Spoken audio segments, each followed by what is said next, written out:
बच्चों, सहायक सामग्री जैसा कि आप अपनी स्क्रीन पर देख रहे हैं, ये अब जो आपके क्लास 10th के बोर्ड के एग्ज़ाम होंगे उसके लिए मैं लेकर आया हूं। और आप सभी बच्चों से निवेदन है कि आप सभी बच्चे ज़्यादा से ज़्यादा प्रैक्टिस करें। ऐसा कोई क्वेश्चन नहीं है जिसको आप ना कर पाए, सिर्फ ज़रूरत है प्रैक्टिस की। ज़्यादा से ज़्यादा प्रैक्टिस करेंगे, आपकी अच्छी रैंक आएगी, अच्छे मार्क्स आएंगे। मैं हूं हरी सर और आप सभी बच्चे देख रहे हैं आपका अपना YouTube channel math with Hari sir, special Hindi medium के बच्चों के लिए।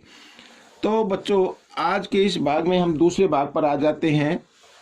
तो देखिए क्या कहता है यहाँ पर। ये क्वेश्चन बहुत ही इजी है, मुश्किल बिल्कुल भी नहीं है। ठीक है, पहले इसको रीड कर लेते हैं। अध्याय 9, ये देखो, एक मीनार 50 मीटर ऊंची है। हम मीनार बना लेते हैं। ये मान लीजिए ये मीनार है, ये क्या है, मीनार है। इसको नाम दे देते हैं ए बी। ये है 50 मीटर ऊंची। ठीक है, जब सूर्य का उन्नयन कोण 45 डिग्री है, यहाँ पर सूर्य है, इसका उन्नयन कोण यानी इसकी छाया जो इधर पड़ेगी, ये इधर, ये यहाँ पर ये उन्नयन कोण बनता है 45 डिग्री का, ये वाला, ये 45 डिग्री हो गया। और इसको नाम दे देते सी। तो मीनार की छाया क्या होगी, ये पूछा, मीनार की छाया क्या होगी, ये वाली। ठीक है ना, ये क्या होगी, बहुत ही ईजी है बच्चों। मीनार की छाया क्या होगी, तो आइए हम देखते हैं। यहाँ पर ये लंब दिया हुआ है और ये आधार है। ठीक है, जिसे इंग्लिश में बेस बोलते हैं। लंब बटे आधार ये होता है tan थीटा में, और लेकिन यहाँ पर थीटा जो है वो 45 डिग्री है, तो tan 45 बराबर होगा लंब बटे आधार, इस तरीके से। ठीक है ना, तो tan 45 का मान होता है 1 और ए बी का मान है 50 और बी सी का मान हमें निकालना, क्योंकि मीनार की छाया तो ये होगी। ठीक है, तो क्रॉस में आप गुणा कर दीजिए, बी सी को 1 के साथ कर देंगे बी सी, और 1 को 50 के साथ करें 50, तो ये आ गए मीटर। ठीक है, तो मीनार की छाया यहाँ पर लिख दीजिए, मीनार की छाया की लंबाई। ठीक है, मीनार की छाया की लंबाई क्या होगी, 50 मीटर होगी। ये हो गया, बहुत ही आसान है, बिल्कुल भी डरने की जरूरत नहीं है। कोई क्वेश्चन ऐसा नहीं जिसे आप सोल्व ना कर सके। आइए करते हैं प्रश्न नंबर 7। एक 50 मीटर लंबे बांस की छाया, या अब ये बांस ले लेते हैं इधर, ये बांस मान लीजिए, ये ए बी क्या है, बांस है, जिसकी क्या है, ये 50 मीटर बांस है, 50 मीटर लंबा बांस है। ठीक है, बहुत लंबा बांस है भाई, 50 मीटर लंबा बांस है। इसकी छाया 50 वर्गमूल 3 है। यहाँ पर ये इसकी छाया पड़ रही है भाई, ये। ठीक है, इसकी छाया की लंबाई कितनी है, 50 बटे वर्गमूल 3 मीटर, ये। ठीक है, तो यहाँ से हम इसको ज्वाइन करेंगे इस तरीके से। इसका नाम दे देते हैं, ये ए और ये बी और ये सी, इस तरीके से। सूर्य का उन्नयन कोण ज्ञात करना है, ये कोण ज्ञात करना है बच्चों। अब आप देखो, लंब की लंबाई दी हुई है, आधार की दी हुई है, तो लंब बटे आधार किस में आता है, tan में आता है। तो tan थीटा आपको ज्ञात करना है लंब बटे आधार, यानी ए बी बटे बी सी, इस तरीके से। तो थीटा का मान आपको ज्ञात करना है। तो थीटा यहाँ पर बच्चों ए बी क्या हो गया, देखो 50, और बी सी क्या है 50, और यहाँ पर ये बटे में वर्गमूल 3 है, जब डबल भाग में आ जाता है तो हम उसको इधर ले आते हैं गुणा में। ठीक है, इस तरीके से। तो 50 से 50 कट गया, तो यहाँ पर बच्चों tan थीटा की वैल्यू क्या आ रही है, वर्गमूल 3 आ रही है।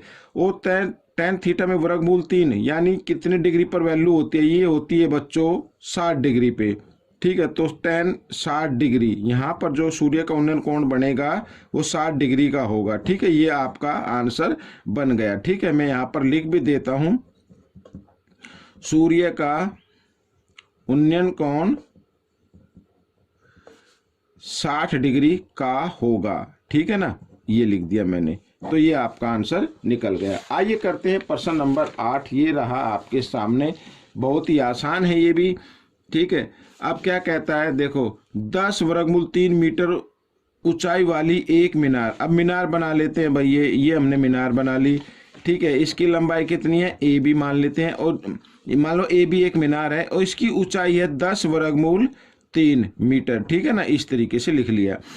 अच्छा, आगे लिखा, मीनार के शिखर से भूमि पर उस मीनार के पाद से 30 मीटर की दूरी पर स्थित एक बिंदु से उन्नयन कोण ज्ञात कीजिए। यहाँ पर और ये यहाँ पाद से ये, यानी आधार जो बेस होता है उसे बोलते हैं। और यहाँ पर मान लीजिए ये 30 मीटर की दूरी है, ठीक है ना, ये 30 मीटर की दूरी है। और यहाँ पर हमें उन्नयन कोण ज्ञात करना है बच्चों, ये भी बहुत ही आसान है, ठीक है, ये कोण ज्ञात करना है, इसको सी मान लेते हैं। अब बच्चों देखो लंब और आधार ये दिया हो ना, तो लंब बटे आधार, लंब बटे आधार किस में होता है, tan थीटा में होता है, तो इसमें भी बिल्कुल वही करना है। तो ठीक है, मैं अब डायरेक्ट लिख देता हूँ। तो लंब, ये लंब हो गया बटे आधार, ये हो गया, ठीक है। 10 से इसको काट दे, 10 एकम 10, 10 तिया 30। अब बच्चों ये आ गया। अब हम देख रहे हैं कि tan थीटा की वैल्यू आ रही है वर्गमूल 3/3, ठीक है। अब ये तो किसी उसमें होती नहीं है टेबल, हमें मालूम है, तो हम क्या करेंगे, इसके नीचे आप 1 मान लीजिए। अब ये भी बट्टे में हो गए नंबर, यानी भिन्न संख्या बन गई, ये भी भिन्न, दोनों फ्रैक्शन बन गए। अब हम क्या करते हैं, इनका रेसिप्रोकल कर देते हैं। तो 1/tan लिख दीजिए इधर, 1/tan थीटा, और इसको लिख सकते हैं 3/√3 इस तरीके से, ठीक है। 1/tan थीटा इक्वल होता है कोट थीटा के, किसके इक्वल होता है, कोट थीटा के। और यहाँ पर 3/√3 आ गया, तो क्योंकि हर इसका वर्गमूल में आ गया तो उसका हम परिमेयकरण कर देंगे। वर्गमूल 3 से अंश को भी गुणा कर देना है और हर को भी गुणा कर देना है, इस तरीके से, ठीक है ना। तो यहाँ पर ऊपर के जब अंश को अंश से गुणा करते तो 3/√3 आ गया।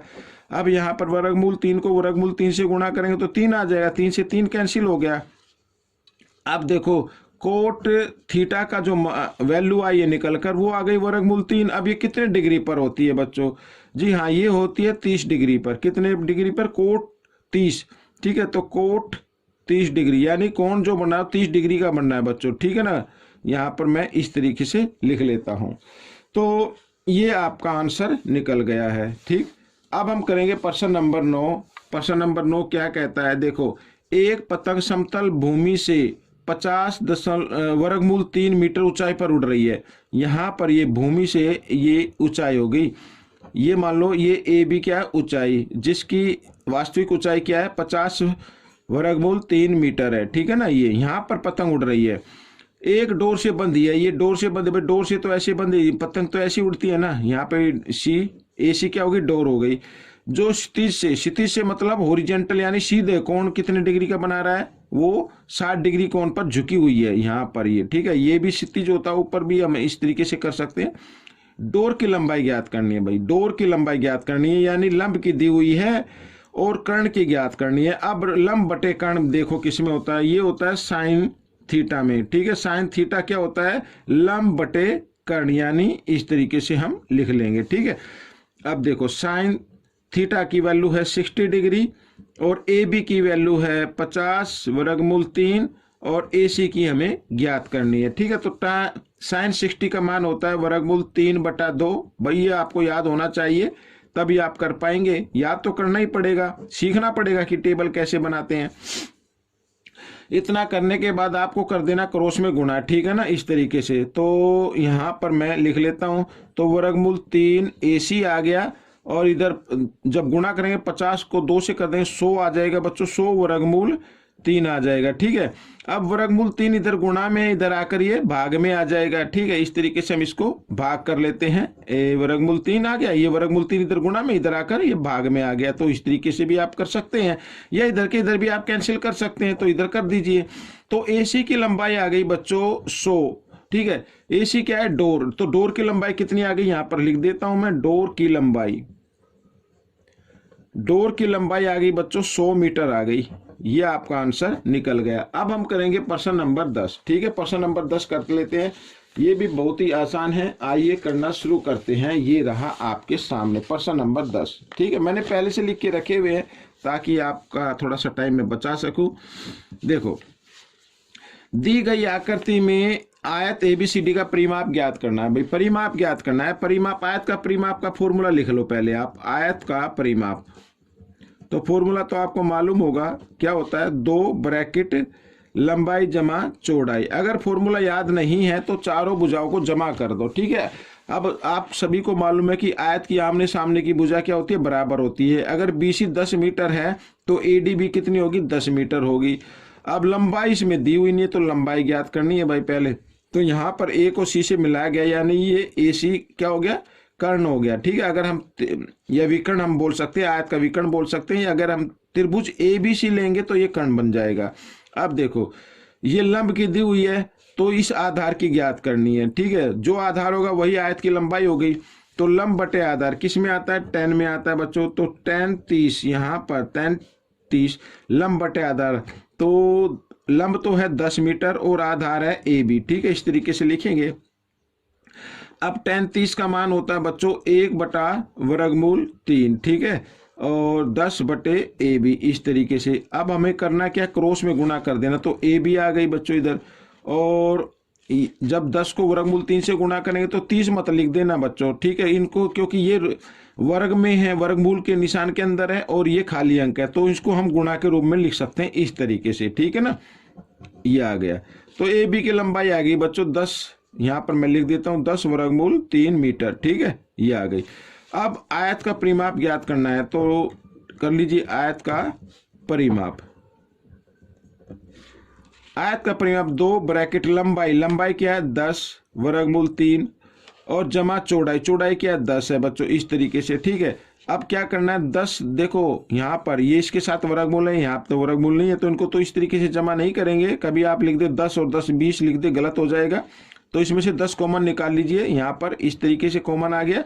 यहाँ पे बचा वर्गमूल 3 और जमा 1, इस तरीके से करना है बच्चों। ठीक है, कभी आप 10 और 10 20 कर दे, वो गलत हो जाएगा क्योंकि ये वर्गमूल के साथ है, यहाँ पर कोई वर्गमूल नहीं है। तो आपको क्या करना है, कॉमन ले लेना है। 10 यहाँ भी है इधर भी है, तो 10 को बाहर निकाल लीजिए। तो 10 दूनी क्या हो गया 20 हो गया, और वर्गमूल 3 जमा 1, ये बच्चों आयत का परिमाप आ गया। इसको हम लिख देते हैं मीटर। ठीक है, तो ये प्रश्न आपका हल हो गया।